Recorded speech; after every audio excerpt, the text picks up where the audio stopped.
శివ శివ హర హర శివ శివ గంగా జలము తెచ్చి నీకు అభిషేకము చేతునంటే గంగా జలము తెచ్చి నీకు అభిషేకము మరి చేతునంటే గంగ జలమున సేప కప్పల ఎంగిలంటున్నావు శంభో హర ఆహా. శివ శివ హర హర శివ శివ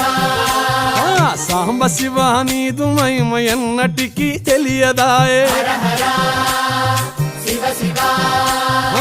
ఆవు పాలు తెచ్చి నీకు అర్పితము చేతునంటే పాలు తెచ్చి నీకు అర్పితము చేతునంటే ఆవు పాలన లేక దూడల ఎంగిలంటున్నావు శంభో ఓహో శివ శివ గట్టిగా హర హర శివ శివ అది సాంబ శివ నీదు మహిమ ఎన్నటికీ తెలియదాయే సాంబ శివ నీదు